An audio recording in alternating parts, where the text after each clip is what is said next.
Hi masters అందరికీ కూడా ఆత్మీయ ప్రణామాలు. అందరికీ కూడా బ్రహ్మాస్ మెడిటేషన్ ఛానల్ తరపున స్వాగతం, సుస్వాగతం మాస్టర్స్.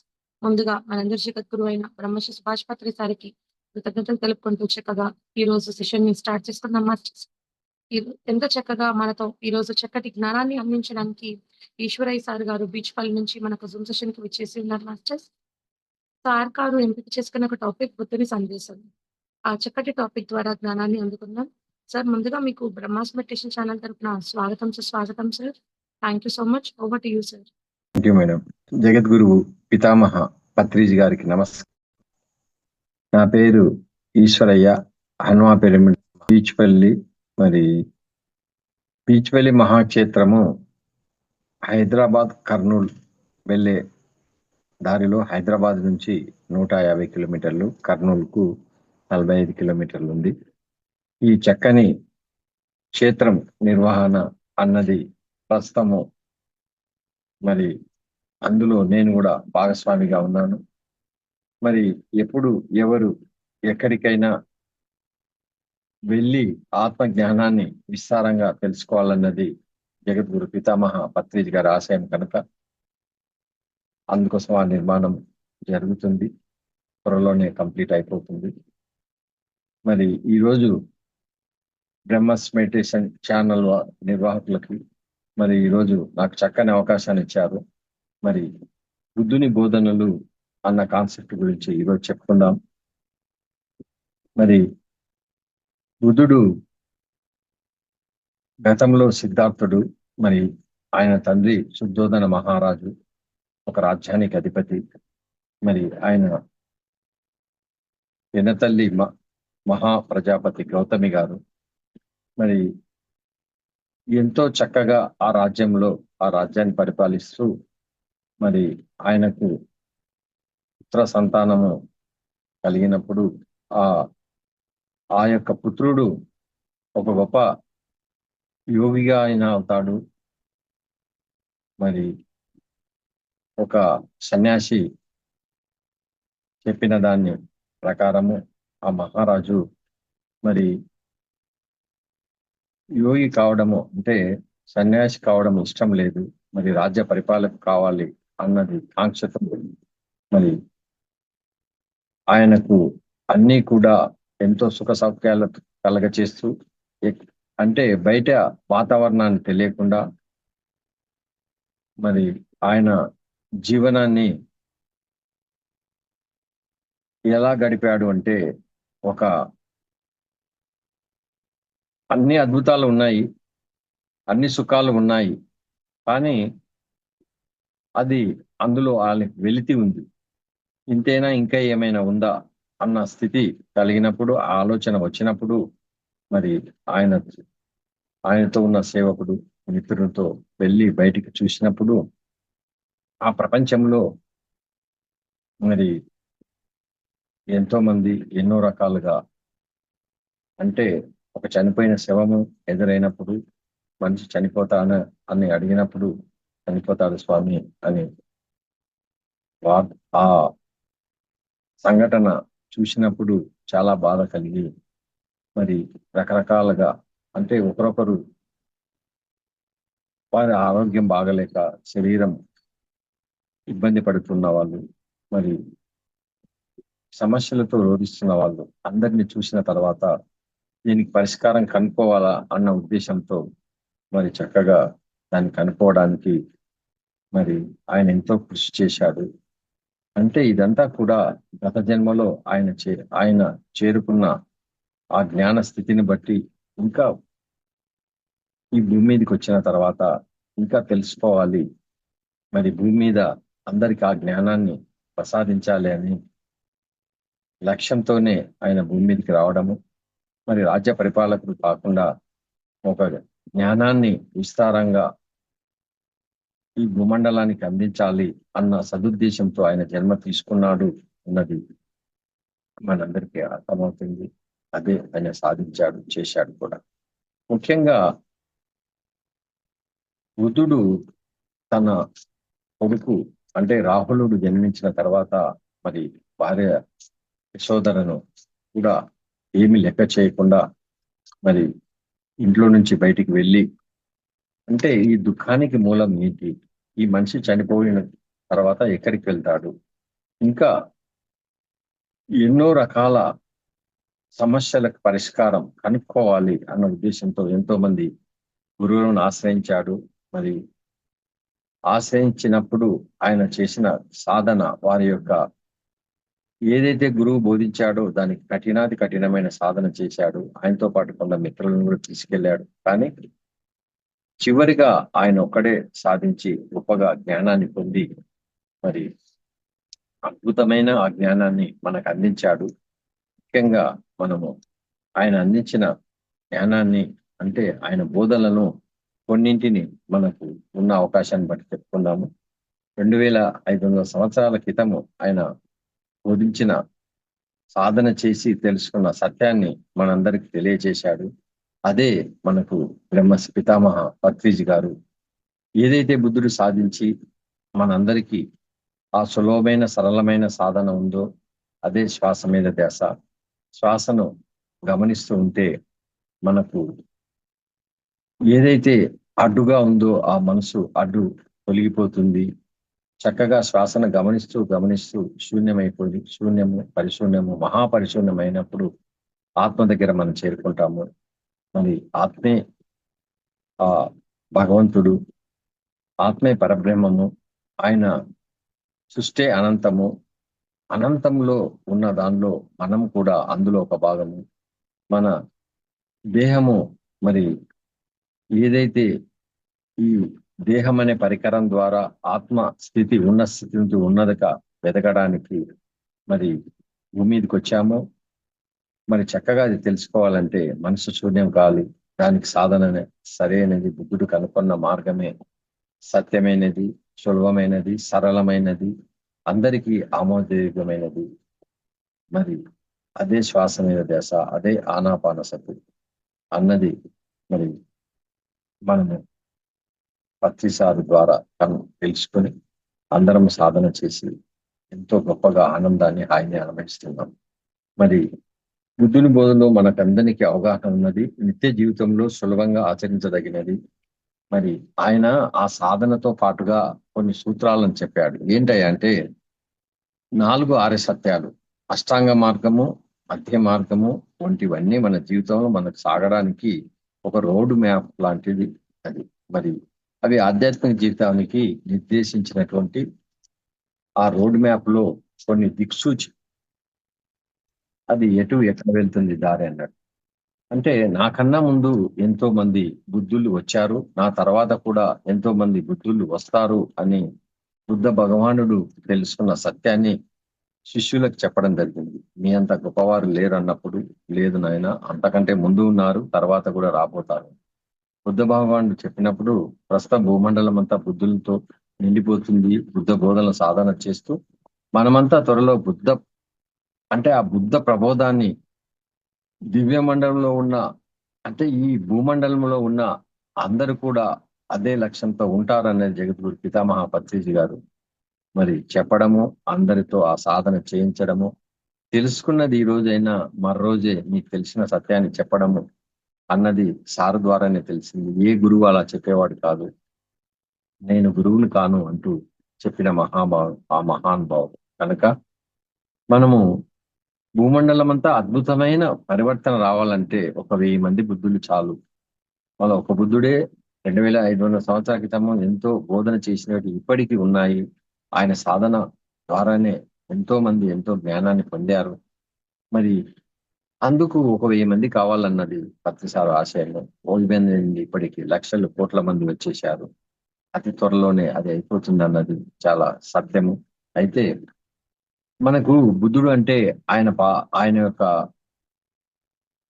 పోస్టర్ ఎలా ఉంటుందంటే ఆయన ఒక చిత్రము. అంటే చేతిలో ఒక ఖాళీ పాత్ర అంటే భిక్ష పాత్ర ఉన్నట్టుగా మనకు అది మనము బుద్ధుని యొక్క పాత్ర ఎక్కడ చూసినా అదే కనబడుతుంది. అంటే అది ఒక వినయానికి ప్రతీక. ఆయన భోగ భాగ్యాలను అన్నింటినీ వదిలిపెట్టి ప్రతిరోజు భిక్షానటన చేసి మరి ఆ భిక్ష పాత్ర ద్వారా ఆ ప్రసాదాన్ని స్వీకరించి భవతి భిక్షాందేయి అని అడుక్కోవడం అంత ఆషమాషి వ్యవహారం కాదు. ఒక రాజ్యానికి రాజు అయిన వాడు మరి ఆ భిక్షాటన చేసి ఆ జ్ఞానాన్ని 10 మందికి పంచాలి. అంటే ఈ భూమండలంలో ఎంత వీలైతే అంత పంచాలి అన్న ఉద్దేశంతో మరి అహంకారాన్ని తొలగించుకోవడము, ఆయన జ్ఞానాన్ని పంచడం అనేది అంత ఆషమాషి కాదు. మరి అన్నింటినీ వదిలిపెట్టి మరి ముముక్షువు అంటే మోక్షము పొందడానికి తప్పకుండా కావాల్సింది జ్ఞానమే. పత్రిసారి చెప్తాడు, ధ్యానం వల్లనే జ్ఞానం, జ్ఞానం వల్లనే ముక్తి అని. అంటే అది ఆయన చేసి చూయించాడు.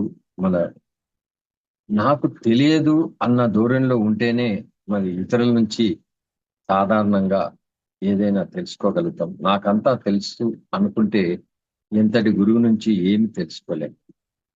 మరి తెలియదు అన్న స్థితిలోనే ప్రతిసారు ఎంతో మంది ధ్యాన అనుభవాలు చెప్తున్నప్పుడు ఎంతో శ్రద్ధతో ఆయన చక్కగా వింటూ ఉంటాడు. అంటే ఏదో ఒక కొత్త పదము అక్కడ ఉన్న వాళ్ళకి అర్థమవుతుంది. వాళ్ళ యొక్క అనుభవాలు వినడం ద్వారా వాళ్ళు సాధన చేసుకోవడానికి చాలా చక్కగా ఉపయోగపడుతుంది అన్నది ఆ మహానుభావుడు మరి మనందరికీ అనుభవాలు చెప్పించేవాడు.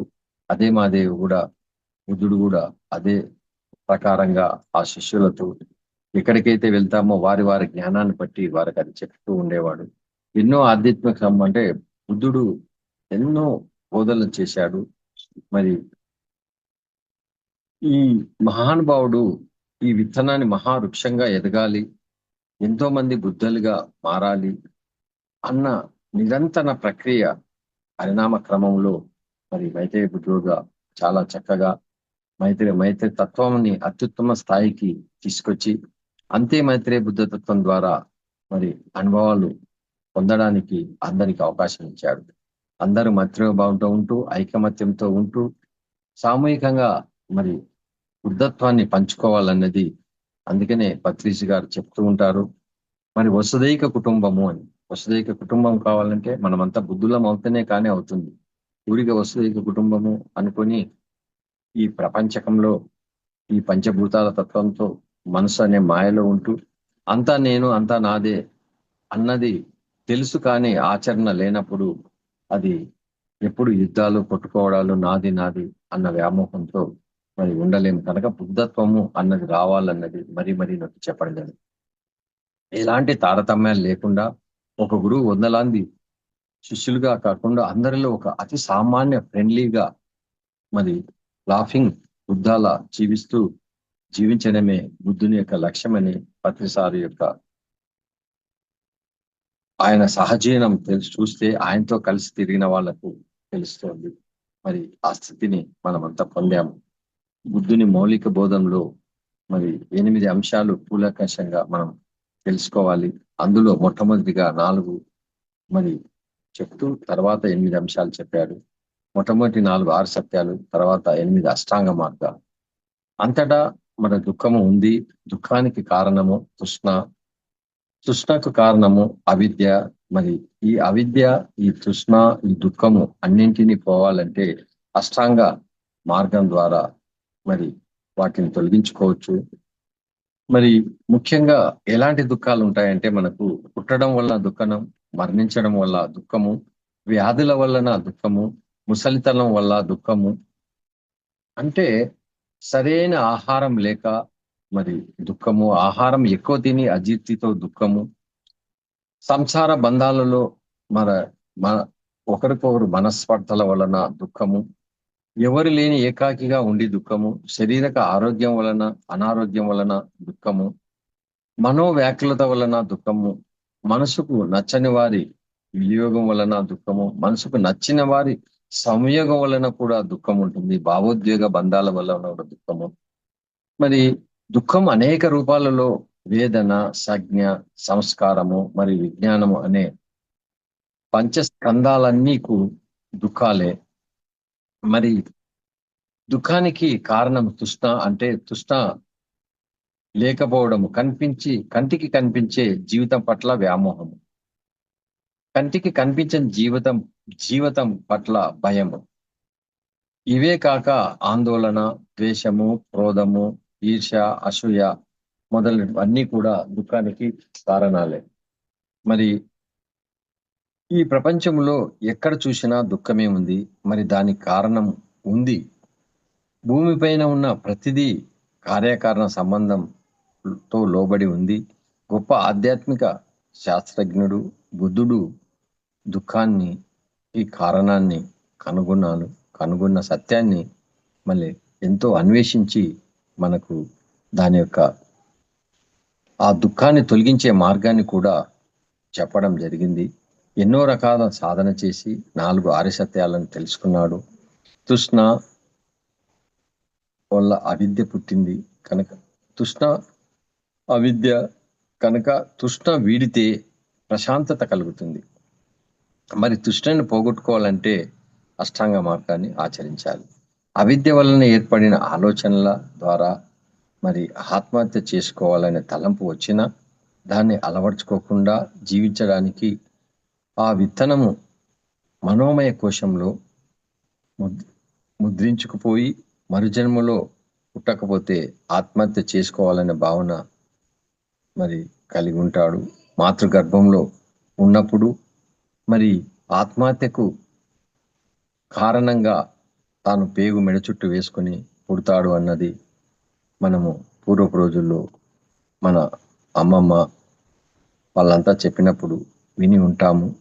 నేనైతే విన్నాను. ఏ చిన్న ఆలోచన అయినా ఎరకలేని స్థితి నుంచి అజ్ఞానం నుంచి పుట్టుకొస్తుంది. ప్రతిసారి చెప్తాడు, మాయ అన్నది ఏమీ కాదు, అందులో అంతా ఉంటూ కానీ అజ్ఞానం అన్నది ఉంది. జ్ఞానము అజ్ఞానము రెండే ఉన్నవి. మరి ఆ జ్ఞానాన్ని ఎప్పుడైతే మనం వికసింప చేసుకుంటామో అజ్ఞానం అనే చీకటి నుంచి ఆ జ్ఞానం అనే వెలుతురు ఎప్పుడైతే ఉంటామో మనము ఆత్మ శరీరం కాదు, శరీరం అనేది ఒక వాహనమని, ఆత్మకు చావు లేదని మరి ఎంతో ఆనందంగా హాయిగా ఎన్ని సమస్యలైనా కూడా తట్టుకొని చక్కగా జీవించగలుగుతామన్నది ప్రతిసారి ఎన్నోసార్లు మనకు చెప్పింది.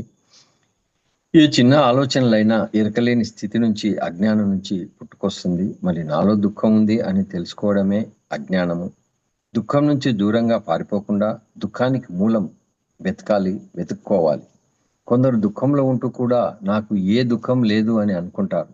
అని మనమంతా అలా అన్నంత మాత్రాన అది లేదు అని కాదు. ఆ దుఃఖమే నిర్వాణ మార్గం.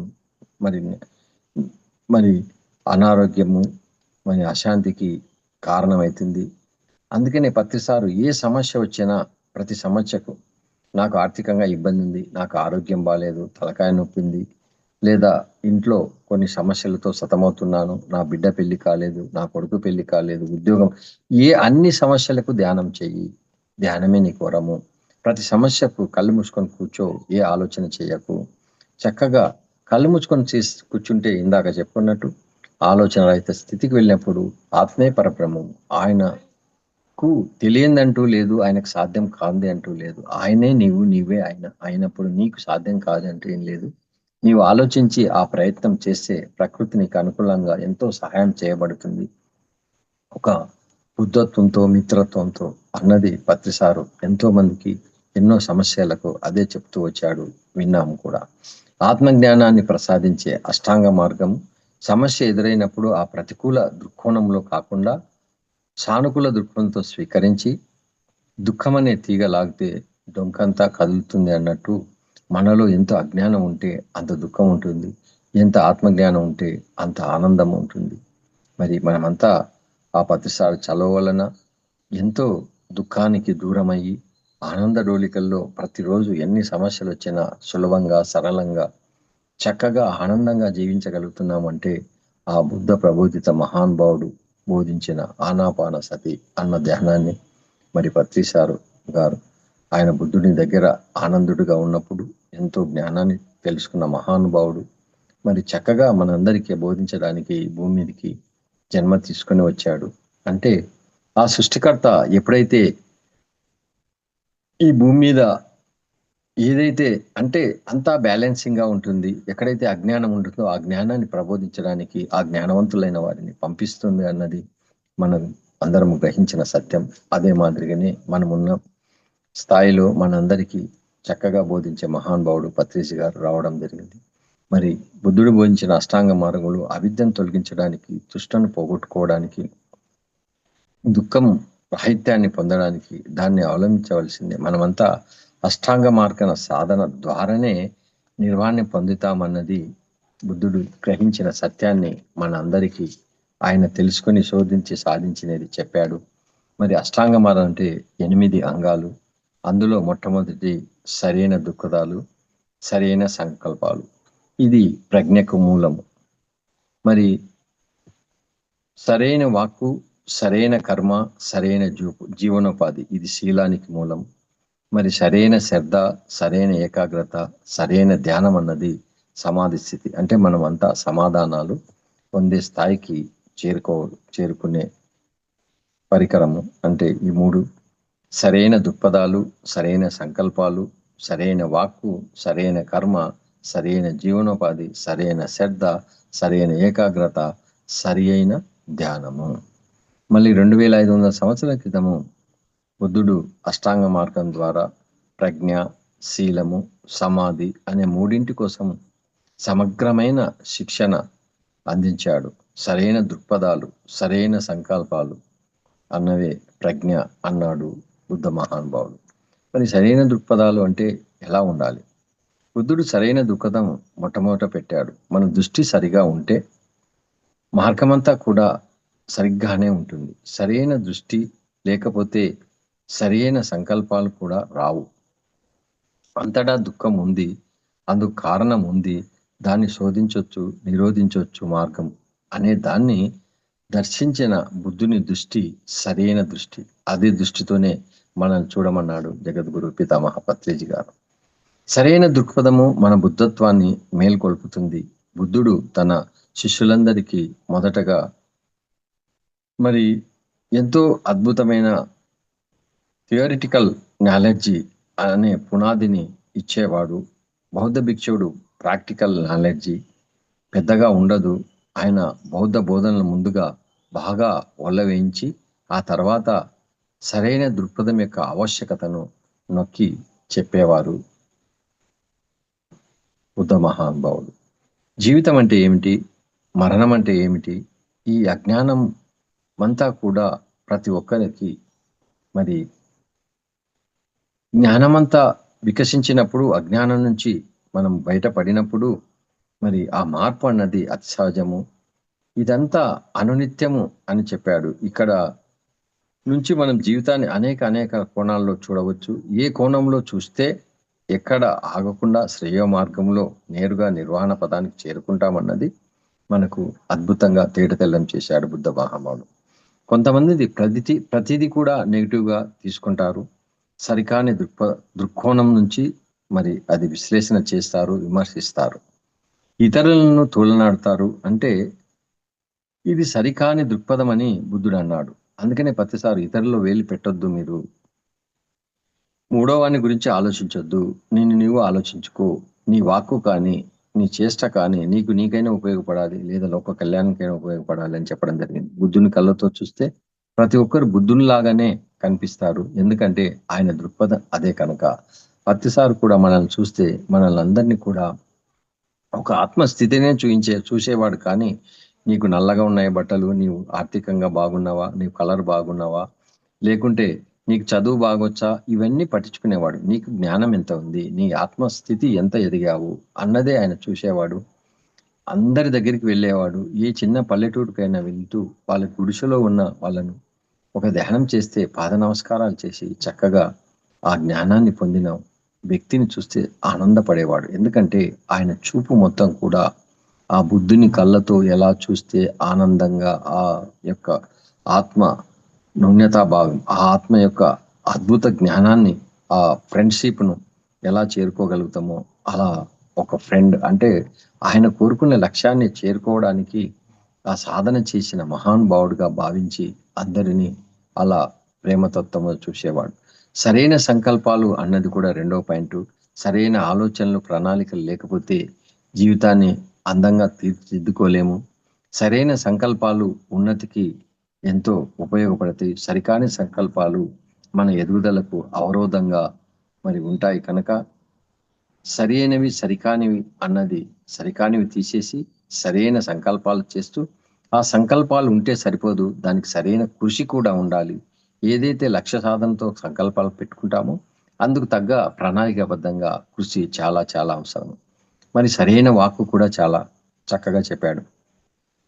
ఒక పనిని చేసేటప్పుడు, ఒక వర్క్‌ను నేర్చుకునేటప్పుడు, ఒక వాయిద్యాన్ని పలికించేటప్పుడు, మరి సరైన రాగాన్ని ఆలపించేయాలి అంటే నోటికి వచ్చినట్లు మాట్లాడకూడదు. మాట శాస్త్రీయంగా, క్లుప్తంగా, మధురంగా, చాలా వినయంగా, విజ్ఞానంతో కూడినట్టుగా ఉండాలి. నీకు వడవడ వాగి ఇష్టమున్నట్టు ఆ నోటి నుంచి పదాలు బయటకొచ్చినాక తీసుకోలేము అన్నది, ఆ వాక్కును జాగ్రత్తగా వాడాలి అన్నది, వాక్క్షేత్రం అన్నది సారు చక్కగా 2 గంటలు చెప్పాడు. మరి అబద్ధాలు, చాడీలు, డాంబికాలు ఎంత మాత్రం తగదు. ఎప్పుడు ఎక్కడ ఏది మాట్లాడాలి అన్నది తెలుసుకొని ఉండాలి. ప్రతికూలమైన వాక్కులను పలకకూడదు. మనసు పొరలను దాటి నేరుగా ఆత్మ చైతన్య స్థితి నుంచి ప్రవహించడానికి వాక్కును అనుమతించాలి. ఈ మనసుతో చేసే వాక్కులు, ఆత్మస్థితితో చేసే వాక్కులు డిఫరెంట్‌గా ఉంటాయి. మరి ఎందుకంటే జ్ఞానము అన్నది ఆ ఆత్మస్థితిలో వస్తుంది. మనసు అన్నది అజ్ఞాన స్థితిలో వస్తుంది. అశాశ్వతమైనది మనసును కోరుకుంటుంది. శాశ్వతమైనది ఆత్మ కోరుకుంటుంది. కనుక మనం శరీరం కాదు, ఆత్మ అన్న స్థితిలో ఉన్నప్పుడు ఆత్మ నుంచి వచ్చిన ఆ వాక్కులు చాలా అద్భుతంగా ఉంటాయి. అది ఎరుకతో మనం ఆ స్థాయిలో మాట్లాడాలి అని చెప్పడం జరిగింది బుద్ధ భగవానుడు. సరైన కర్మలు కూడా చేయాలి. మనం చేసే కర్మలు అన్నవి కేవలము మన ఎదుగుదలకి మాత్రమే కాకుండా ఇతరుల ఉన్నతికి కూడా దోహదపడేలా ఉండాలి. మన ప్రవర్త అప్రమత్తంగాను, వినయంతో ఉండాలి. మన కర్మలు పంచశీలాలను కలిగి ఉండాలి.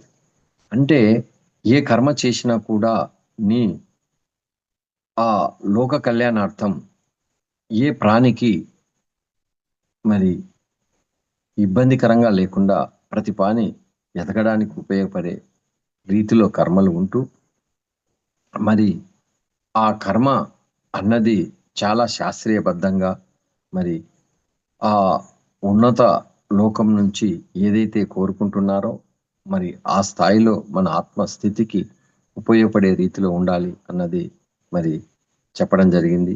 మరి కర్మలతో పాటుగా సరైన జీవనోపాధి, మనం జీవించడం కోసం ఇతరుల ప్రాణం ఏ విధంగా హింసించకూడదు.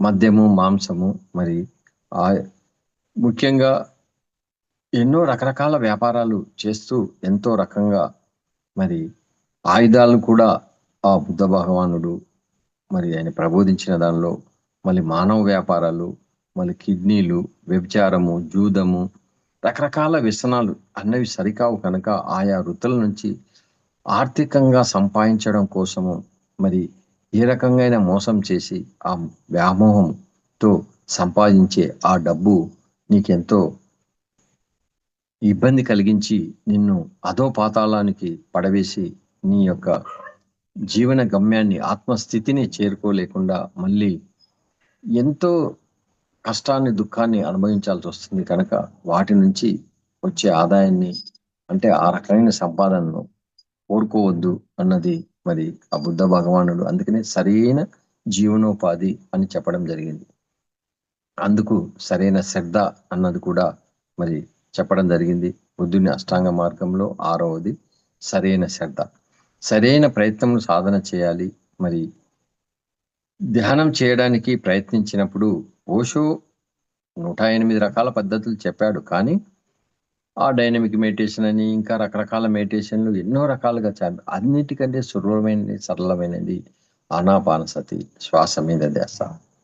చక్కగా ఆలోచన రహిత స్థితి చేరుకోవడానికి ఏ మ్యూజిక్ అలాంటివి ఏమి లేకుండా చక్కగా శూన్యంలోకి చేరుకోవడానికి మార్గాన్ని 1 గంట, 2 గంటలు, 3 గంటలు, 6 గంటలు, 8 గంటలు, తెల్లవాళ్ళు మొత్తం ధ్యానం, పౌర్ణమి, అమావాస్య, పిరమిడ్లో, ప్రత్యేకమైన పర్వదినాలలో సామూహికంగా ఎక్కడ వీలైతే అక్కడ, ఎంత వీలైతే అంత, ఎంత సమయం దొరికితే అంత చక్కగా సాధన చేస్తూ ఉంటే నీ యొక్క ఆత్మ ఉన్నతికి అతి త్వరలోనే ఎదగగలిగి మనము ఇక్కడ జ్ఞానాన్ని పొంది ఇంకా ఎన్నో జన్మలు, ఎన్నో మరి రకాలుగా మన యొక్క వర్క్ ఉంటుంది. జ్ఞానం పొందేటప్పుడు ఒక వరకు, జ్ఞానాన్ని బోధించేటప్పుడు ఒక వైపు, ఇంకా బోధించిన దాన్ని మరి primary school, high school, college, university level, అలాగే రకరకాల స్థాయిలో అక్కడ బోధించే గురువులు ఎలా ఉంటారో మన యొక్క ఆత్మ ఎదుగుదలను బట్టి మనము బోధించే గురువులుగా తయారు కావడానికి ఉపయోగపడాలి అన్నది మరి ఇక్కడ చెప్పడం జరిగింది. మరి అందుకని సరైన ఏకాగ్రత అన్నది కూడా ఏ పని చేస్తున్నా ఏకాగ్రతతో ఉండాలి. బాహ్యమైన కర్మలన్నింటినీ 100% ఏకాగ్రత అవసరం. ఈ ప్రస్తుత క్షణంలో జీవించాలి. అందుకనే భవిష్యత్తు వద్దు, మరి గతము వద్దు, వర్తమానంలో జీవించాలి అన్నది మనకు చక్కగా సరైన ఏకాగ్రతలో ముఖ్యమైన పాయింట్. మరి ప్రస్తుత క్షణంలో జీవించాలి అంటే మనం మేల్కొన్న క్షణం నుంచి పూర్తి ఎరుకతో ఉండాలి. అందుకనే ఎరక అని చెప్పడం జరిగింది. అందులో చక్కగా ఎప్పటికప్పుడు మన మనసు చేసే మాయలో పడిపోకుండా మనము దేనికోసం ప్రయత్నిస్తున్నాము, ప్రస్తుత కర్తవ్యం ఏంటి, మనము ఇప్పుడున్న సమయంలో మనం చేయాల్సిన కర్తవ్యంలో మన పాత్ర ఏంటి, మనం దేనికి ఎంత సమయం కేటాయించాలి, ఇప్పుడు నేను చేస్తున్న వర్క్ ఏంటి, మళ్ళీ నెక్స్ట్ ఏంటి, అంటే ఏ పని చేస్తున్నప్పుడు, వంట చేస్తున్నప్పుడు వంట గురించి, మరి ఉద్యోగం చేస్తున్నప్పుడు ఉద్యోగంలో నీకు సమయాన్ని, నీకున్న ఆ డ్యూటీలో నీ యొక్క బాధ్యతను, అదే ఇంట్లోకి వచ్చినప్పుడు నీ యొక్క పాత్ర, నీ యొక్క బాధ్యత, వాటిని తూచా తప్పకుండా పాటిస్తూ, మరి అంతేకాకుండా నీవుగా మరి ఎదగడం కోసం సమయాన్ని ఆదా చేసుకొని అందుకోసం కృషి చేయాల్సిన అవసరం ఉంది అని చెప్పడం జరిగింది. అంతేకాదు మరి సరైన ధ్యానం అంటే ధ్యానములో కూడా రకరకాలుగా పద్ధతులు కాదు. మనం ఇందాక చెప్పుకున్నట్టు ఆనాపానసతి, శ్వాస మీద ధ్యాస, ఏ ఆలోచన లేని స్థితికి వెళ్ళడము, ఉచ్ఛ్వాస నిశ్వాసలను గమనిస్తూ, ఏ మంత్రము, ఏ తంత్రము లేదు, ఏ ఊహించుకోవడం లేదు, ఏ విగ్రహ రూపం ఊహించుకోవద్దు. చక్కగా నీ శ్వాసను గమనిస్తుంటే ఒక లయబద్ధంగా శూన్యస్థితికి వెళ్ళిపోతాం.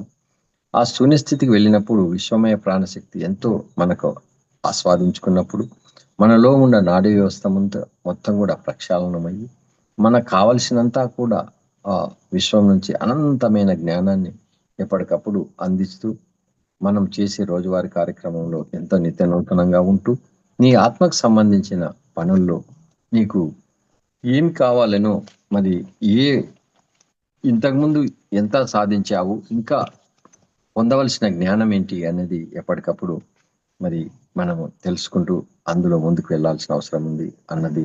మరి సమాధి స్థితికి చేరిన వారు ఆజ్ఞ అపారంగా పెరుగుతుంది. అంటే ప్రజ్ఞ సమాధి స్థితి అంటే అక్కడ జ్ఞానం అన్నది విపరీతంగా పెరుగుతుంది. అక్కడ మనం ఎన్నింటికో సమాధానాలు తెలుసుకోవచ్చు, ప్రతి ప్రశ్నకు సమాధానం దొరుకుతుంది. అప్పుడు ఉత్తమమైన మన యొక్క గుణాలు, మన శీలం పెరుగుతుంది అని చెప్పడం జరిగింది. సమాధి చేరిన వాళ్ళు అప్పుడు వాళ్ళ వాక్కు చాలా స్పష్టంగా, నిక్కచ్చిగా, ఆత్మపరంగా ఉంటుంది. ఇది ప్రతిదీ ఒకదానికొకటి మద్దతుగా ఉంటుంది. ఇది సరైన జీవన విధానం. దీనిని ఇంట్లో, కార్యాలయ సంస్థల్లో కూడా మనము అవలంబిస్తే బుద్ధుని అష్టాంగ మార్గాన్ని శ్రేష్టాకమైన మరి మనము అది అందరికీ మనము పాటించడం ద్వారా మనం చూసి ఎంతో మంది అంటే ప్రతిసారు ఆ బోధించేటప్పుడు ఆయన చెప్పే విధానాన్ని ఏకాగ్రతతో గ్రహిస్తే ప్రతి వాక్కు కూడా చాలా అంటే ఎంతో ఉన్నతిని చేరుకోవడానికి ఉపయోగపడే పదాలు అవి ఎలా వస్తున్నాయంటే ఒక్కొక్క ఆయన చెప్పిన ఆ సంభాషణ, ఆ మాట్లాడిన ఆ ఆయన బోధించినటువంటి ఎన్నో బోధనలు, ఎన్నో రచనలన్నీ వింటే ఎంత మహాద్భుతం. తులసిదళం ఎంత అద్భుతం ఆయన రాసిన రచనలో. మరి ఆ విధంగా ఉంటుంది ఒక జ్ఞానం పొందిన వ్యక్తి సమాధి చేరుకునే. ఇది సులభంగా అందరూ సాధన చేయగలిగిన ప్రక్రియ. ఈ విధానాన్ని అనుసరిస్తే ధ్యానులంతా దివ్య జ్ఞాన ప్రకాశంతో తరిస్తారు, నిర్వాణాన్ని పొందుతారు అని మరి బుద్ధుడు అష్టాంగ మార్గాలు చెప్పబడింది. మరి దానికి తన ఉచ్ఛ్వాస నిశ్వాస ఆనాపానసతి, మరి ఉచ్ఛ్వాస నిశ్వాస కూడుకున్నదే ఆనాపానసతి. అంటే ఇందులో ఇంకా ఏం చెప్పాడంటే, ఇందులో కాయ విపాసన, వేదాను విపాసన, చిత్తాను విపాసన, ధర్మ విపాసన, మరి విపాసన అనే వివిధ స్థితులు ఉన్నాయి. అది అనువిపాసన అంటే చూడడము అనే అర్థము. ఎలా చూడడము? ఉన్నది ఉన్నట్లుగా చూడడం, కేవలం సాక్షిగా గమనించడం. ఇక్కడ మనము ధ్యానం చేస్తూ ఉంటే ధ్యాన అనుభవాలు అంటాము. అది కేవలము మనసుతో వచ్చే అనుభవాలు వేరే ఉంటాయి. దివ్య నేత్రంతో వచ్చే అనుభవాలు డిఫరెంట్‌గా ఉంటాయి. మరి దివ్య నేత్రంతో స్పష్టంగా కనపడుతుంది. కానీ ఇంకా జ్ఞాన నేత్రం వికసిస్తుందే. ఆ దివ్య నేత్రంతో చూసిన దాన్ని జ్ఞాన నేత్రంతో విశ్లేషణ చేసి, అందులో ఇంకా ఎంతో జ్ఞానాన్ని మనము తెలుసుకొని, అందుకు మనం ఎంతో ఎదగడానికి ఉపయోగపడుతుంది. మరి ఆనాపాన ధ్యాన సాధన చేస్తూ ఉంటే అపారమైన విశ్వశక్తి, ప్రాణశక్తి మనలో ప్రవేశిస్తూ ఉంటున్నప్పుడు మన అశుద్ధమైన నాడీమండల శుద్ధి శుభ్రంగా అయినప్పుడు శరీరంలో జరిగే మార్పు గమనించడమే మరి కాయ కాయానుపాసన. అంటే మన శరీరానికి మార్పులను అది ఆటోమేటిక్‌గా జరుగుతూ ఉంటుంది మనం చేసే సాధన బట్టి. మరి ఆ సాధన ద్వారా మన శరీరంలో ఎలాంటి మార్పులు వస్తున్నాయో దాన్ని గమనించడమే కాయానుపాసన అని చెప్పడం జరిగింది. మళ్ళీ వేదన మనుపాసన అంటే వేదనానుపాసన అంటే ధ్యానంలో సుఖ దుఃఖభరితమైన వేదనలు గమనిస్తూ ఉండడమే. ప్రతిసారి చెప్తూ ఉంటాడు. గంట అర్ధగంట మన శరీరము సహకరించకున్నా, మనసు సహకరించకున్నా పట్టుదలతో కూర్చున్నట్టయితే అప్పుడు మనకి ఏమైతుందంటే ఎన్నో అనుభూతులు వస్తాయి. మరి సాధన చేస్తూ ఉంటే మరి సహనమే ప్రగతి అని పిరమిడ్ జ్ఞాన నవరత్నాల్లో ప్రతిసారి చెప్పినట్టు ఆ సహనంతో ఆ సాధన చేస్తూ ఉంటే చక్కగా ఏమవుతుందంటే ఆ శరీరానికి వచ్చే ఆ బాధలన్నింటిని అధిగమిస్తే ఏమవుతుందంటే చిత్తానుపాసన, చిత్తము అంటే ఆలోచనలు ఏమైతుందంటే ధ్యానంలో సుప్తి చేత నా అంటే మనసులో ఎన్నో జన్మలుగా పేరుకుపోయిన మానసిక ప్రబోధాలు అనుకోకుండా మనకు ఎప్పుడో చిన్నప్పటివి లేదా ఒక ఎంతో లోతుగా ఎప్పుడో మనకు గుర్తున్నవన్నీ కూడా ఆ ధ్యానంలో ఉన్నప్పుడు ఎ- ఎంతో అది మనకే అర్థం కాదు, అన్ని ఆలోచనలు వస్తూ ఉంటాయి.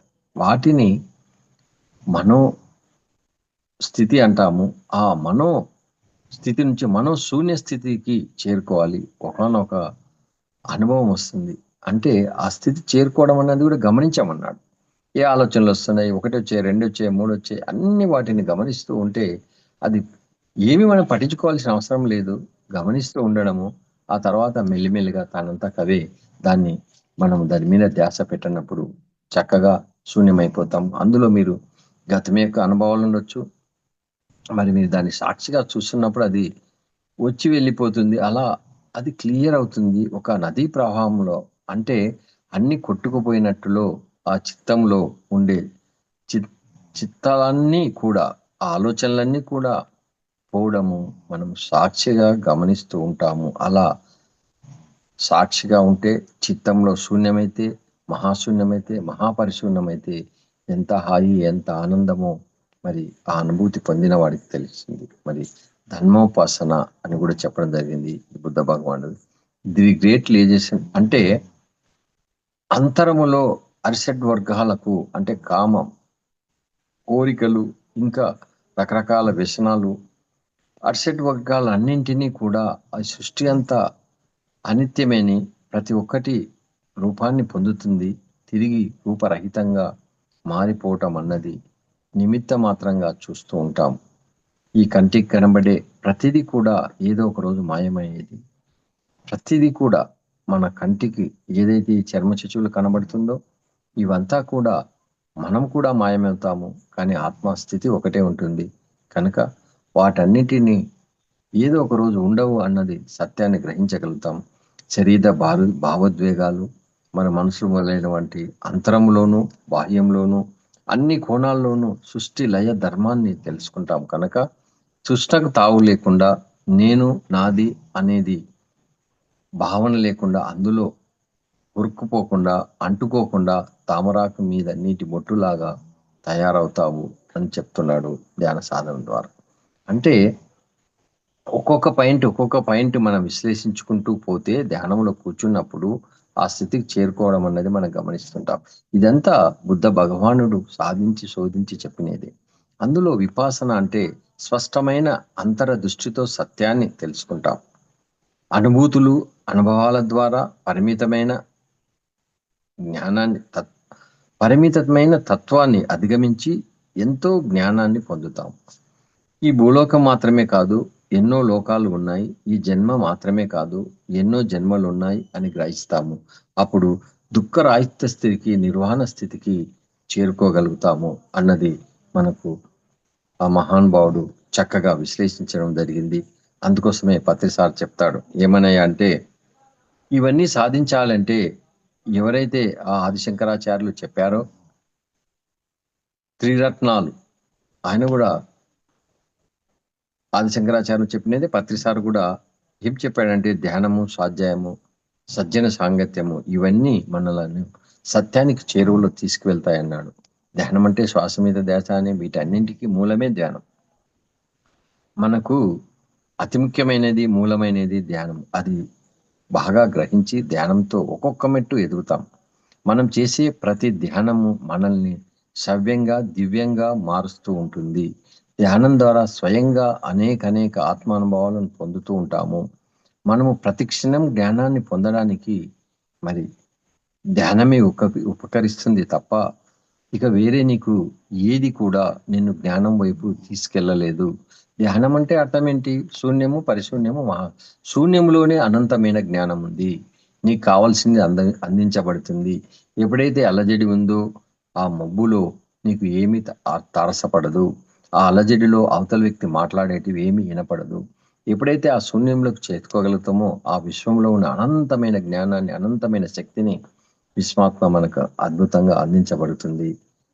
అలాగే ఈ ధ్యానంతో పాటుగా ఇందులో గతంలో సాధన చేసి ఆ మహానుభావులు సాధించిన ఆ గొప్ప విజ్ఞానాన్ని మరి స్వాధ్యాయం ద్వారా పరోక్షంగా ఎంతో మంది గురువులు, యోగులు జీవిత చరిత్రను అధ్యయనం చేసి గొప్ప స్ఫూర్తిని పొందుతాము. మళ్ళీ ఫలానా వాళ్ళు ధ్యానంలో మాస్టర్ను కలిశారు, సందేశాలు పొందారు, దివ్యలోకాలు వెళ్ళి వచ్చారు, నేను కూడా అలాంటి జ్ఞానాన్ని పొందాలి, అద్భుతమైన ధ్యాన అనుభవాలను పొందాలి అనే ప్రేరణతో ఎప్పుడైతే వాళ్ళు చెప్పిన సాధనను, వాళ్ళు చెప్పిన ఆ రచించిన ఆ పుస్తకాలు, అందులో వాళ్ళు పొందిన జ్ఞానాన్ని ఎలా సాధించాను, ఎంతసేపు సాధన చేశాను, ఎక్కడ గురువులను కలిశాను, చేసేటప్పుడు ఏమేమి ఇబ్బందులు కలిగినా ఆ ఇబ్బందులు ఎదుర్కోవడానికి ఏ ప్రయత్నం చేశాను అన్న స్థితి వాళ్ళు సాధించిన వాటిని గ్రంథస్థం చేసి మనకిచ్చినప్పుడు మనం వాటిని నెమరు వేసుకొని ఆచరణలో పెట్టడానికి చాలా సులువుగా అవుతుంది. వాడు పడ్డ కష్టం మనం పడవలసిన అవసరం లేదు. కనుక ఆ గురువులు తమ జీవితంలో ఎదురైన సమస్యలను సానుకూలంగా దృక్పథంతో అధిగమించిన జ్ఞానోదయాన్ని ఎలా పొందారో, మరి నేను కూడా ఆ జీవితంలో నా దుర్భర పరిస్థితుల నుండి సులభంగా దాటగలను అని, ఎందుకంటే వాళ్ళు పడ్డ ముందు వాళ్ళ జీవితాన్ని చెప్తూ ఆ తర్వాత ఎలా అందులో బయటపడాలి అన్నదానికి వాళ్ళ ఉదాహరణ కనుక, ఆ ఉదాహరణతో మనము చక్కగా బయటపడడానికి ఒక చేయూతనిచ్చిన గురువులుగా అవుతారు అన్నది చెప్పడం జరిగింది. స్వాధ్యాయం లేకపోతే కేవలం మన అనుభవాలే గొప్పవని భావిస్తూ బావిలో కప్పలా మిగిలిపోతాం తప్ప మనం ఎదగడం అనేది శూన్యం అన్నది మరి పత్రిసారు కూడా ఎన్నోసార్లు చెప్పడం. మరి ఎంతో మంది మహానుభావులు ప్రపంచం మొత్తంలో ఉన్న వాళ్ళని ఎంతో మందిని మన ముందుకు తీసుకొచ్చాడు జగద్గురు. కేవలము హిందూ గురువులే కాదు, హిందూ బోధనలే కాదు, ఎన్నింటినో తీసుకొచ్చారు. అది సత్యం కోసం చేసిన సాధన, సత్య ప్రబోధాలను మనకు పత్రిసారు చక్కగా ఒలిచిపెట్టాడు. వాటిని మనము అధ్యయనం చేసి జ్ఞానాన్ని స్వీకరించడమే. మనము ప్రస్తుతం మరి మార్పు అనే లక్షలాది గ్రంథాలు ఉన్నాయి, మన అందుబాటులోకి తీసుకొచ్చాడు. తెలుగులో అనువదించాడు, ఇంగ్లీష్లో ఉన్నాయి, రకరకాల భాషల్లో అన్ని తీసుకొస్తూ అలాగే పిఎంసి కూడా తీసుకొచ్చాడు. పత్రి సారు చేసిన కృషి అనంతము. మరి బుద్ధ భగవానుడు ఉన్నప్పుడు ఇంత టెక్నాలజీ లేదు. ఆయన కాలినడకలో నడుస్తూ భిక్షాటన చేస్తూ ఎంతో చేశాడు. ఇప్పుడున్న పరిస్థితిలో ఇప్పుడు జూమ్ అనేది కూడా ఒక టెక్నాలజీ. మనం జ్ఞానాన్ని షేర్ చేసుకోవడానికి ఆ కృషి, ఆ జూమ్ నిర్వాహకులు ఎంతో కష్టపడి ప్రతిరోజు మనకు అందిస్తున్నారు. వారి కృషికి కూడా మనం ధన్యవాదాలు చెప్పుకోవాలి. అలాంటి ఎలాగైతే వీళ్ళు రచన చేసి ఎలా పెట్టారో వీళ్ళు కూడా జూమ్ నిర్వాహకులు కూడా ఒక గురువులే. మనందరికీ జ్ఞానాన్ని ప్రసాదించడానికి వాళ్ళు అవకాశం ఇస్తున్నారు. అది ఎప్పుడైనా వినవచ్చు. మనము చెప్పడానికి కూడా ఉపయోగపడుతుంది. మనం ఎదగడానికి మనం చెప్పినది ఇంకేమైనా లోపాలను సరిదిద్దుకోవడానికి ఉపయోగపడుతుంది. కనుక మన నిత్యము అయి ఆచరిస్తున్నామా లేదా అని కూడా మనకు మనంగా మళ్ళీ ప్రశ్నించుకొని ఏదైతే మనం చెప్తున్నామో చెప్పలేనిది ఆచరించలేకపోతున్నామో అది ఆచరణ మొదలు పెట్టడానికి కూడా ఉపయోగపడుతుంది. కనుక తప్పనిసరిగా ఈ స్వాధ్యాయం అవసరము. అలాగే సజ్జన సాంగత్యం అంటే ఇప్పుడు మనం చెప్పుకున్నట్టు సత్యాన్ని, ఆత్మస్థితిని తెలుసుకున్న వారిని చక్కగా వారితో సాంగత్యం చేసినప్పుడు, వారి యొక్క సహజీవనంతో ఉన్నప్పుడు వారి లక్షణాలే మనకొస్తాయి. దొంగతో ఉంటే దొంగ లక్షణాలు, హంతకుడితో ఉంటే హంతకుడి లక్షణాలు, మరి ఏదైతే దుర్వ్యసనాలు, ఆ తాగుడు, జూదము, వ్యభిచారము, రకరకాల స్థితి వాడితో తిరుగుతూ ఉంటే ఆ లక్షణాలే వచ్చినట్టు, మరి సజ్జనులతో ఉన్నప్పుడు సత్యం యొక్క ఉనికిని తెలుసుకొని అందుకోసమే కృషి చేసిన వాళ్ళవుతాం. అందుకనే ఇవన్నిటిని తీసివేసి సత్యంతో సహజీవనం చేయాలన్నది అతిసారు చెప్పడం జరిగింది. బుద్ధుడు కూడా అదే చెప్పాడు. అలాంటి కలిసి ధ్యానం చేసే ఉత్తమమైన సామూహికమైన శక్తి క్షేత్రం అవుతుంది. అంటే ఒకరు, ఇద్దరు, 100, 1000, 1,00,000 మంది చేసినప్పుడు అక్కడ మహా గ్రూప్గా ఒక పెద్ద శక్తి క్షేత్రం ఏర్పడి మన భూమండలానికి ఉపయోగపడుతుంది, మనకు కూడా ఉపయోగపడుతుంది అన్నది సూక్ష్మ దేహంతో సూక్ష్మ శరీర వాసులు, ఆ పైలోక వాసులు కూడా మనకు కావలసిన సంపూర్ణ స్వస్థత ధ్యానంలో ఎలాగైతే మరి ఒంటరి చేసేవాడికి కొన్ని వేలు, వందలు, లక్షల్లో చేసేవాడికి చాలా శక్తి రావడం జరుగుతుంది. మరి అప్పుడు ఏమైతుందంటే మనకు చాలా చక్కగా ఎలాగా అంటే పక్షికి 2 రెక్కలు ఉన్నప్పుడు ప్రజ్ఞాకరణ 2 అన్నవి మనకు వచ్చేస్తాయి. మరి ధ్యానము, స్వాధ్యాయము, సంజయన సాంగత్యము ద్వారా మనం ఎంతో జ్ఞానాన్ని తెలుసుకున్నప్పటికీ నిత్య జీవితంలో దానిని అన్వయించుకుంటే ప్రజ్ఞ ఉద్భవిస్తుంది. అంటే స్వ అనుభవపూర్వకంగా పొందిన జ్ఞానం ద్వారానే మనం కరుణతో జీవించగలుగుతాం. ప్రజ్ఞ, కరుణ గురించి ధ్యానానికి అన్వయించడం గురించి మరి పదే పదే పత్రి సార్ గాని ఆ బుద్ధ భగవానుడు చెప్పడం జరిగింది. బుద్ధుని దగ్గర ఉన్న శిష్యులు ధ్యాన సాధన చేసినప్పుడు కొన్ని అనుభవాలు పొందడం కానీ బుద్ధత్వాన్ని ఇంకా ప్రాప్తించుకోలేదు అంటే అక్కడ వాళ్ళ యొక్క సాధన, వాళ్ళ యొక్క శ్రమ, వాళ్ళ యొక్క పట్టుదల, వాళ్ళ యొక్క సంకల్పం, వాళ్ళ యొక్క దీక్ష ఎవరైతే ఎంతగా చేస్తారో ఒక తరగతిలో ఒక విద్యార్థి ఉపాధ్యాయుడు బోధించిన దాన్ని చక్కగా అర్థం చేసుకొని వాళ్ళ యొక్క ఎగ్జామ్లో ఎంత ఎక్కువ ఉత్తీర్ణత సాధించి అందులో ప్రావీణ్యత సాధించాలో ఇక్కడ కూడా గురువు దగ్గర ఉన్నంత మాత్రాన కాదు, మనము ఆ గురువు ప్రబోధాలను అర్థం చేసుకొని అందులో ప్రావీణ్యత సాధించినప్పుడు అది నీకు అన్వయించుకున్నప్పుడు నీకు నీవుగా ఎదగడానికి ఉపయోగపడతావు. అందుకనే అపో దీపో భవ అన్నది బుద్ధ భగవాన్ చెప్పాడు. మరి పత్తిసారు కూడా అదే చెప్పాడు.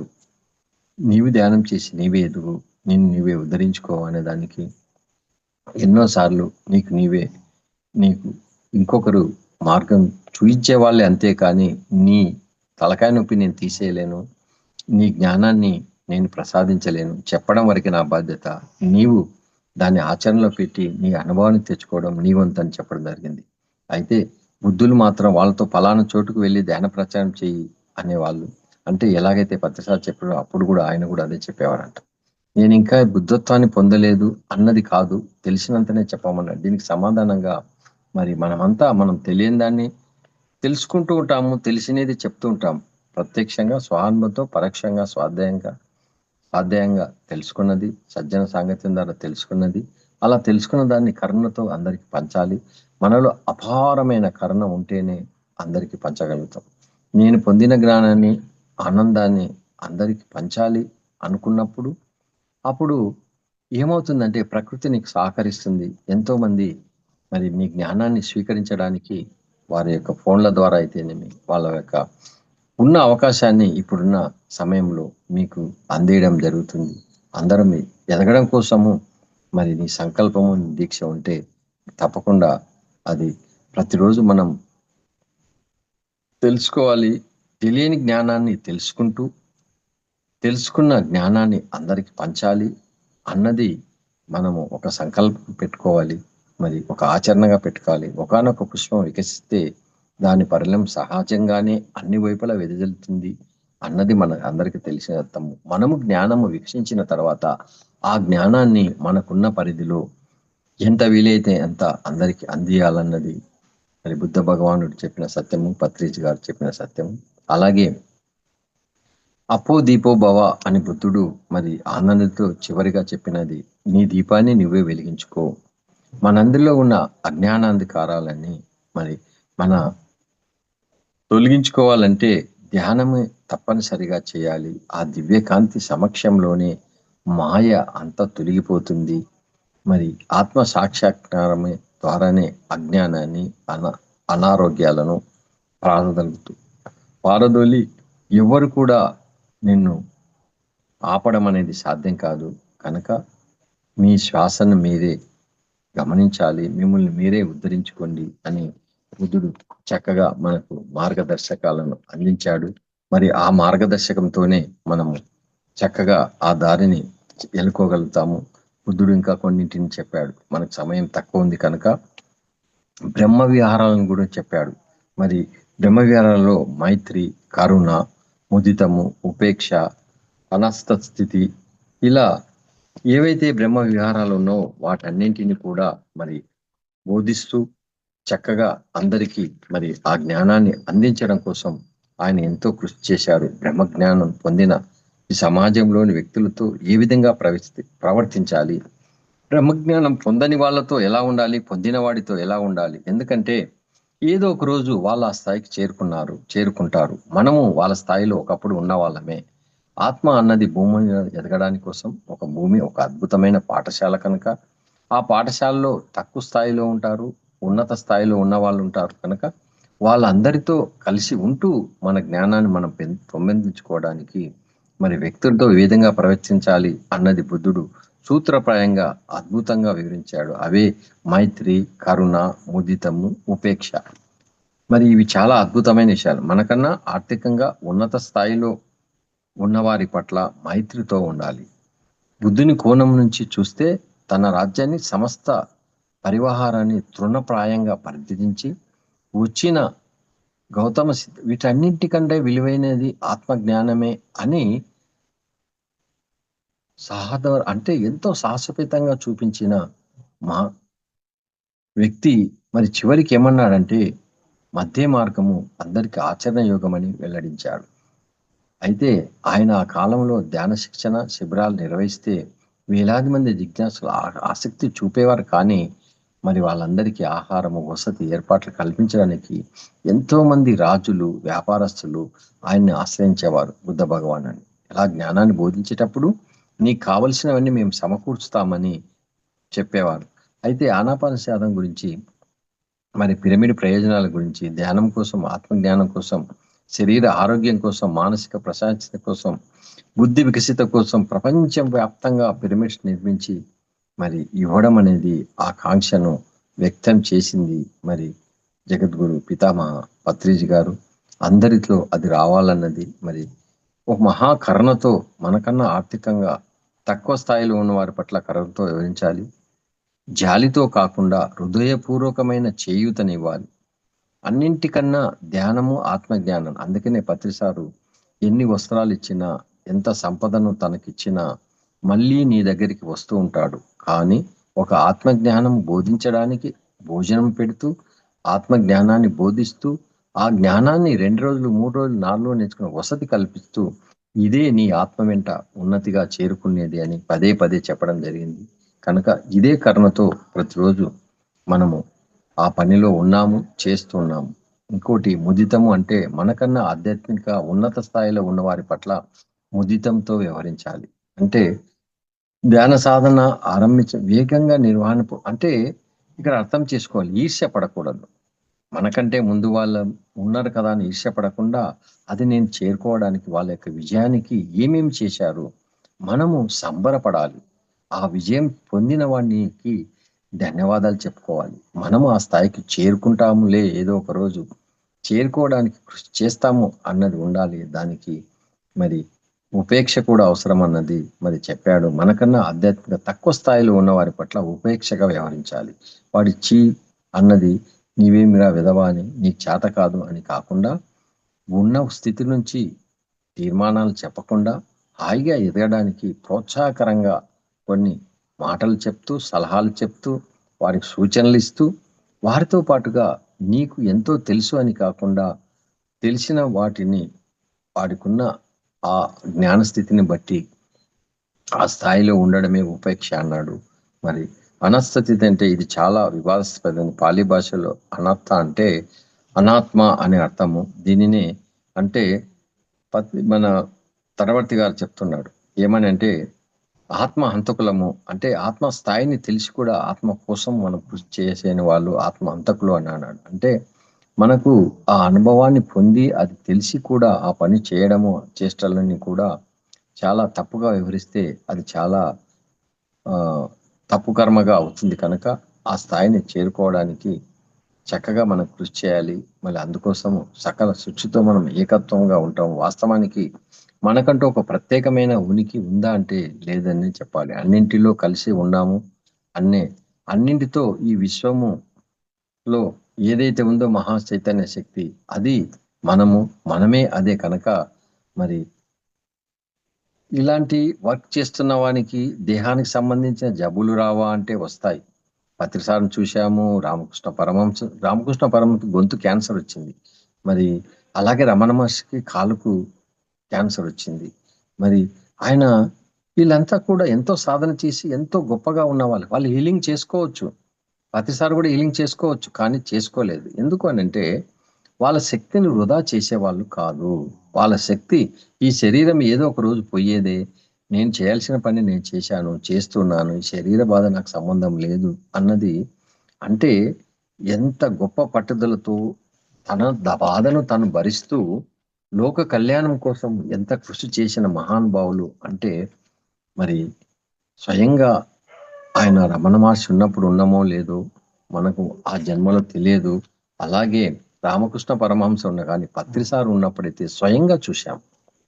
మళ్ళీ ఆయన వ్యక్తపరిచిన జ్ఞానం ఎంతో, ఆయన శక్తి ఎంతో ఉంది. కానీ ఏ మాత్రం ఆవగింజంత కూడా ఆయన శక్తిని కోల్పోకుండా ఈ దేహాన్ని పట్టించుకోకుండా ఏదో ఒక రోజు పోయేది నా కర్తవ్యం అయిపోయింది అన్నట్టుగా మనందరికీ ఇంకా ఎదగడం కోసం ఆయన సూచనలు సలహాలు ఇస్తూ చక్కగా మరి బుద్ధం శరణం గచ్చామి, ధర్మం శరణం గచ్చామి, సంఘం శరణం గచ్చామి అన్నది ప్రబోధిస్తూ చక్కగా మనకు ఆత్మశాస్త్రాన్ని అందించిన మహానుభావుడు జగద్గురు పితామహ. మరి ఆ బుద్ధ భగవానుడే మళ్ళీ 2500 సంవత్సరాల తర్వాత వస్తాను అన్నాడు. వచ్చాడు, పత్రిజు రూపంలో బోధించాడు. ఎప్పుడైతే అజ్ఞానము ఎక్కువై జ్ఞానం తక్కువైతుందో బ్యాలెన్స్గా ఆ సృష్టికర్త వాటిని ఎప్పటికప్పుడు రీఛార్జ్ చేస్తూ మనకు అందించు అందుకోవడానికి సిద్ధమైన శిష్యుడు గురువు ఎప్పుడు ఉంటాడు. కానీ శిష్యుడు సిద్ధంగా ఉంటే గురువు మనకు తారసపడతాడు అన్నది మరి తప్పక మనం తెలుసుకోవాల్సింది కనుక ఒకే ఆత్మ సామూహికమైన చిత్తం ఎన్నో రూపాలుగా వ్యక్తం అవుతుంది. కనుక ఆ పరమాత్మే మన అందరిలో ఉన్నాడు అన్నది తెలుసుకొని మరి అనంతమైన జ్ఞానాన్ని తప్పకుండా పొందాలి. ఆ పొందగలుగుతున్నాము. ఆ ఆనందాన్ని అందరికి పంచగలుగుతున్నాము. మరి ఈరోజు మనకు ఈ అద్భుతమైన అవకాశాన్ని ఇచ్చినటువంటి బ్రహ్మస్ మెడిటేషన్ ఛానల్ వారికి మళ్ళీ ఒకసారి ధన్యవాదాలు చెప్పుకుంటూ మరి ఈరోజు మనకున్న సమయాన్ని బట్టి బుద్ధుడి యొక్క బోధనలు కొన్నింటిని తెలుసుకున్నాము. మరి ఈ అవకాశం నాకు కల్పించినందుకు మళ్ళీ ఒకసారి thank you, thank you, thank you.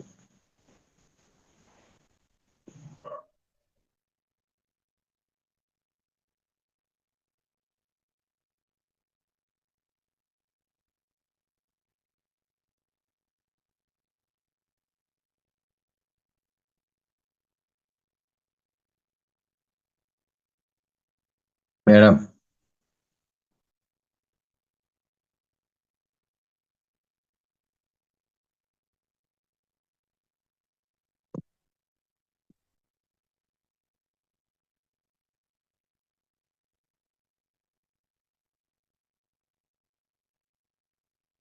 మనము ముఖ్యంగా ఇంకా సమయం ఉంటే బుద్ధుడు ఏ సందేశం ఇచ్చినా అందరూ దుఃఖం నుండి బయటపడడానికి, దుఃఖంలో కూరుకుపోకుండా ఉండడానికి, ఆయన సంసారాన్ని, సంపదాన్ని, రాజ్యాన్ని వదిలేని కారణం లోకంలో ఉన్న వారి దుఃఖాన్ని తొలగించుకోవడానికే. మళ్ళీ ఒకసారి నెమరేసుకుంటున్నాం. ఆయన ఎన్నో సంవత్సరాలు ఎన్నో రకాల సాధన చేసి ప్రయోజనం లేకపోయింది. చివరికి తన శ్వాస మీద తానే గురిపెట్టి వెంటనే ఎన్లైట్మెంట్ అయ్యాడు అన్నది సత్యము. ఎన్నో విషయాలు తెలుసుకున్నాడు. మానవుల దుఃఖానికి కారణం తెలుసుకున్నాడు. అంతేకాదు దుఃఖం నుంచి ఎలా బయటపడాలో అని కూడా తెలుసుకున్నాడు. వాటిని అందరికీ బోధించాడు. మానవుడు చేసే తప్పులేమిటో తెలుసుకున్నాడు. వారు చేసే తప్పుల వల్లే వాళ్ళకు కష్టాలు తెచ్చుకుంటున్నారని తెలుసుకున్నాడు. అంతేకాదు వాళ్ళ జన్మలన్నీ తెలుసుకున్నాడు. ఏ జన్మలో ఎలాంటి తప్పులు చేస్తే తర్వాత జన్మలో వాటి ఫలితాలు ఎలా అనుభవించాల్సి వస్తుందో కూడా తెలుసుకున్న మహానుభావుడు బుద్ధుడు. అందుచేత ఆయన అలాంటి తప్పులు మానవులు చేయకుండా ఉంటే వాళ్ళ జీవితం బాగుంటుంది, వాళ్ళు ఆనందంగా జీవిస్తారు అన్నది గ్రహించాడు. అందుచేత అప్పటి నుంచి ఆయన జీవితం ఉన్నత కాలం ఎంత ఉంటే ఉన్నంత కాలం తాను తెలుసుకున్న సత్యాన్ని చివరి నిమిషం వరకు లోకానికి బోధించాడు. ఒక రకంగా చెప్పాలంటే ఆయన బోధనలన్నింటికీ ఆకర్షితులైన ప్రపంచమంతా ఆయనకు దాసోహం అయిపోయింది. అలాంటి మాటలు చెప్పినవాడు, అలాంటి బోధనలు చేసిన వాడే ఆ బుద్ధ భగవానుడు. ఎందుచేతనంటే ఎవరిని చూసినా ఎన్నో రకాల సమస్యలతో బాధపడుతూ కొంతమంది ఇందాక చెప్పుకున్నట్టు ఆరోగ్య సమస్యలు, కుటుంబ సమస్యలు రకరకాలు. అందుచేత అన్ని సమస్యలకు మూలము మనం ఇందాక చెప్పుకున్నాం ఆత్మే శరణ్యే ధర్మం శరణం గచ్చామి. ఆత్మ శరణం గచ్చామి, ధర్మం శరణం గచ్చామి. ఆత్మ స్థితిని పొందినవాడు తను ధర్మాన్ని ఆచరిస్తాడు. వేదాలు కానివ్వండి, ఉపనిషత్తులు కానివ్వండి, మరి ఈ రెండు విషయాలే ముఖ్యం. అంటే మనకు పూర్వపు నుంచి ఎన్నో లక్షల సంవత్సరాల నుంచి ఈ వేదాలు, ఉపనిషత్తులు అన్నది భూమి మీద చెప్పడం జరిగింది. మరి అందుకే సత్యం వద ధర్మం చెర పత్రిగారు పిరమిడ్ ఆదర్శ 18 సూత్రాల్లో విగ్రహాలను వద్దు సత్యారాధన చేయమన్నాడు. అంటే సత్యాన్ని ఆశ్రయించి విగ్రహాన్ని శరణు వేడవద్దు, సత్యాన్నే శరణు వేడాలి. మళ్ళీ అదే అంటే ఆత్మ శరణు వేడమన్నాడు. ఆ మార్గాన్ని శ్వాస మీద ధ్యాస అని చెప్పాడు పత్రిగారు. చక్కగా మరి అహింసో పరమో ధర్మ. ఆయన శ్వాస మీద ధ్యాసతో పాటుగా ఈ జీవిని హింసించకుండా ఇంత ఘాటుగా చక్కగా చెప్పిన గురువులలో మరి ఎంతో సాహసోపేతమయంగా ఏ జీవిని చంపకూడదు అన్నది దృష్టిలో పెట్టుకొని ఎన్నో ర్యాలీలు చేయిస్తూ ఎంతో మంది హింస మార్గం నుంచి అహింసా మార్గానికి తీసుకొచ్చిన మహానుభావుడు మరి జగద్గురువు పితామహ పత్రిజీ గారు. మరి అలాంటి అంతేకాదు ఆయన ధర్మాన్ని శరణం వేయడమన్నాడు బుద్ధుడు. ఈయన కూడా స్వధర్మము అంటే ఏదైతే ఆ సృష్టి నియమానుసారం ఉందో ఆ నియమానుసారంగా ఉండమన్నాడు. బుద్ధుడు అహింసో పరమో ధర్మమా అన్నదానికి ప్రతిసారు శాకారం జిందాబాద్ అన్నాడు, ఆత్మే పరబ్రహ్మం అన్నాడు. మరి చక్కగా వాటిని బోధించి ఎంత కఠినంగా చెప్పేవాడంటే మాంసం తినకండి, ఎంత నీచ నికృష్టమైన ఆహారాన్ని తీసుకోవద్దని నిక్కచ్చిగా కరాఖండిగా విగ్రహారాధన గురించి, మాంసాహారం గురించి చెప్పిన వారిలో అత్యుత్తముడు జగద్గురు పితామహ పత్రిజీ గారు. ఎంత సాహసంపూరితంగా చేయడం అనేది ఏ మత గురువుకు, ఏ జ్ఞానికి కూడా చేత కాలేదు. ఒక బుద్ధ భగవాను తర్వాత పత్రిజీ గారే దాన్ని చక్కగా చెప్పాడు. మరి మనకు ఎప్పుడైతే ధర్మం క్షీణించి అధర్మం పెరుగుతుందో అప్పుడు ఆత్మపరంగా నేనే అవతరిస్తాను అన్నది కృష్ణ భగవానుడు చెప్పిన సత్యం ఏంటంటే, నేను అన్నదానికి ఆత్మ అని అర్థం చేసుకోవాలి. ఎవరో ఒకరు ఆత్మ స్థితిలో ఉండి ఆ దేహం తీసుకొని భూమి మీదానికి ఆ ప్రజలకు ఆ జనాలకు జ్ఞానము పొందాలి అనుకున్న వారికి ఆ జ్ఞానాన్ని చెబుతూ ఆ జ్ఞానం యొక్క విస్తారాన్ని ఎక్కువ చేస్తూ భూమిని కాపాడడం జరుగుతుంది. ఎందుకంటే అజ్ఞానులు, జ్ఞానం లేనివాడే దుఃఖానికి కారకుడు. భూమి మీద ఎన్నో జీవులను చంపుతూ ఎంతో వినాశనానికి గురి చేస్తున్నాడు. కనుక సాధు జనులను సజ్జనులను సంరక్షించుట కొరకు, దుర్మార్గులను వినాశనమనర్చుట కొరకు, ధర్మమును స్థాపించుట కొరకు నేను ప్రతి యుగములో అవతరిస్తున్నాను అని 4వ అధ్యాయము 8వ శ్లోకంలో చెప్పడం జరిగింది. అందుకే బుద్ధుడు ధర్మశనువై జీవించమన్నాడు. పత్రిజీ గారు కూడా అధర్మ జీవహింస మానమన్నాడు. ఆయన అమాయకులమైన, నోరు లేని, అల్పమైన మూగజీవుల పైన జరిగే హింసని ఆపాలి అన్నాడు. అదే ధర్మం అన్నాడు. అదే సత్యం అన్నాడు. ధర్మము రెండు, సత్యము ధర్మము రెండు పట్టుకుంటే అద్భుతమైన జ్ఞానాన్ని నీవు పొందవచ్చు అని చెప్పాడు. మరి గమనిస్తే లోకంలో అందరూ అసత్యమైనదే పట్టుకున్నారు. విగ్రహమే దేవుడు అన్నారు, ఫోటోలను పెట్టుకున్నారు. మరి హింస, ఆ జీవహింస, ఆ మషమ్మ పోషమ్మ అని రకరకాల ఆ భక్తి భావనను పెట్టుకొని ఆ మొక్కులు చెల్లిస్తూ ఎంతో హింస చేస్తూ ఒక ప్రాణిని నిర్దాక్షిణ్యంగా ఆ గొంతు కోసినప్పుడు దాన్ని పడే బాధ అది వర్ణించడం అనంతం కనుక వాటి నుంచి బయట పడగొట్టాడు పత్రిజీ గారు. అది ఎవరైతే వాటిని నుంచి బయటపడాలి అనుకున్న వాళ్ళంతా కూడా కొన్ని కోట్ల మంది వాటి నుంచి దూరం అయ్యారు. మరి మరి ఆత్మే సత్యమన్నది ఎవరికి అర్థం కావట్లేదంటే, ఆత్మ దైవమని, ఆత్మే భగవంతుడని, ఆత్మే సృష్టికర్త అని, ఆత్మ నుంచి సమస్త సృష్టి వచ్చిందని, ఆత్మతో ఈ సృష్టిలో ఉన్నవన్నీ నడిపించబడతాయని, ఆత్మ లేనిది ఎక్కడా లేదు. ఆత్మ నుండి తప్పుకున్న ఆత్మ అక్కడి నుంచి తప్పుకున్నప్పుడు ఏదైతే పచ్చదనం ఉందో, ఏదైతే ఆ శరీరం కదలిక ఉందో అది నిర్జీవంగా అయిపోతుంది. అక్కడ అది ఉన్నది ఉన్నట్టుగా పడిపోతుంది. మరి ఆత్మ లేని స్థితి శవము.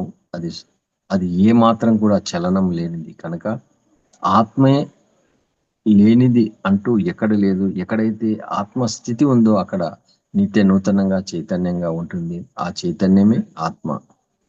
మన ఆత్మ గొప్పదనాన్ని తెలుసుకోకపోతే అసలు సృష్టిలో సత్యం అంటే ఆత్మతత్వం ఇంకా ఏమీ లేదు. ఈ సృష్టిలో ఉన్నది ఒకటే ఒకటి ఆత్మే. అదే శాశ్వతం. మిగతావన్నీ కూడా అశాశ్వతము, ఏదో ఒకప్పుడు అదృశ్యమయ్యే పోయేటివి అన్న సత్యాన్ని తెలుసుకోవాలి. ఈరోజు చెప్పుకుంటున్నాం.